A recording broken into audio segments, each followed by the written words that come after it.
So viewers, days after vowing that perpetrators of the Pahalgam terror attack and their backers will be given an unimaginable punishment, Prime Minister Narendra Modi gave a free hand to the forces to respond however they deem fit. In the high-level meeting that was chaired by Prime Minister at his residence last evening, he resolved to deal a crushing blow to terrorism.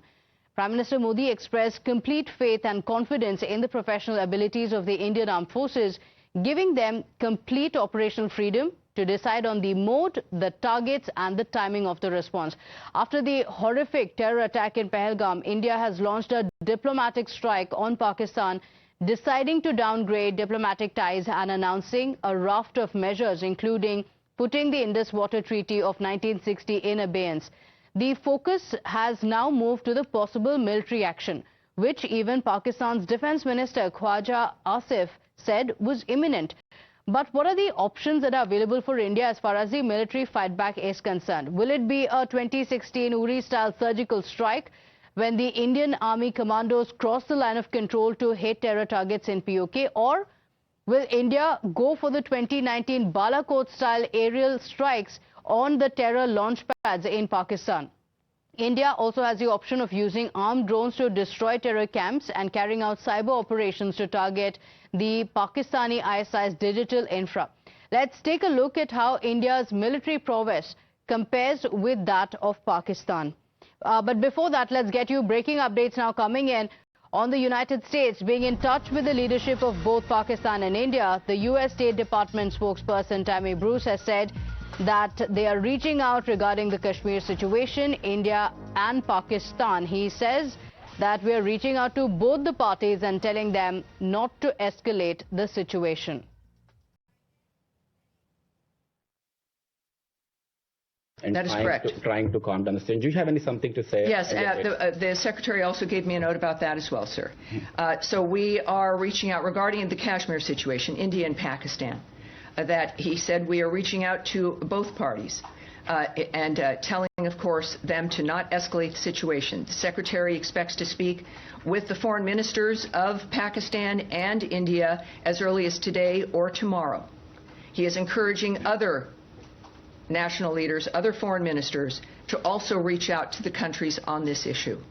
So it is, again, as I've noted, every day action is being taken. In this case, the Secretary speaking directly to his counterparts in India and Pakistan. My colleagues Pradeep Datta as well as Sabyasachi are joining us on the broadcast with the details. Pradeep, this is the latest statement that has come in from the United States. They say that they're in touch with India and Pakistan, saying that they're encouraging the national leaders and foreign ministers to reach out to other countries on the issue as well. Everyday action is being taken. That's a statement from the United States saying the issue should not be escalated. Important to mention, though, that the attack has come in from Pakistan. Yes, you're absolutely right. Everybody knows that this attack was carried out by pan-Islamic terror outfit Lashkar-e-Taiba, and everybody knows that Lashkar-e-Taiba is being sponsored, aided and abetted by Pakistan. So now the United States of America doesn't want that situation between India and Pakistan to escalate, because so far India is concerned. India has right now taken only non-military measures, which include putting this water treaty on freeze, and besides it, they have cancelled visa, and also they have shut Atari border post. So now what actually it appears, because yesterday it was a very important meeting that was chaired by Prime Minister Narendra Modi. During that meeting, the Tri-Services Chief as well as Rajnath Singh, the Defence Minister, was also present. They discussed about several options. He has already given a free hand to the army that they will be deciding what exactly to do, where to do and how to do it. So he had shown full faith in armed forces. So now it appears that maybe India will be going for some kind of a kinetic action. That's one of the reasons that the United States has expressed a concern, said that we are trying to reach out to both the countries so that they do not want the situation to further escalate, reason being that they feel that both the countries have got the nuclear power. So if the situation will go out of hand, the things will really get very difficult. That's what the US is saying. Earlier, because when this question was asked to the Trump just 2 days back, that time he said that both the countries will decide of their own. That time he had distanced himself from any kind of a mediation between India and Pakistan. Let's see what really will happen. But one thing is quite clear, that India has made up its mind that this time they are going to teach Pakistan a lesson, and they are not going to spare Pakistan for the sins that they have committed. Because it was last Tuesday we saw that how the terrorists came to Pahalgam and they killed 28 tourists, and because of which the tension has escalated between two countries. But provocation from Pakistan side is continuing. We have seen that regularly there has been ceasefire violation along the line of control as well as international border. Okay, all right. Pradeep, stay with us. Senior consulting editor Srinjoy Chaudhary is also on the broadcast with us. And Srinjoy, the United States' statement, how do we read into it? Because it says that it is in conversation with Pakistan and India, asking the countries not to escalate the issue. Hello. Well, it is in conversation with India and Pakistan, certainly. But Hello. India has made its position very clear, not just to America, but to every friendly country. Our ambassadors, high commissioners in all countries have met with the governments they are in, and they have told the respective governments really 2 or 3 things.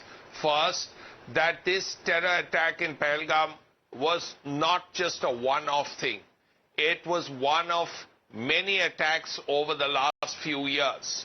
Secondly, this appears to be fully supported by the Pakistani establishment.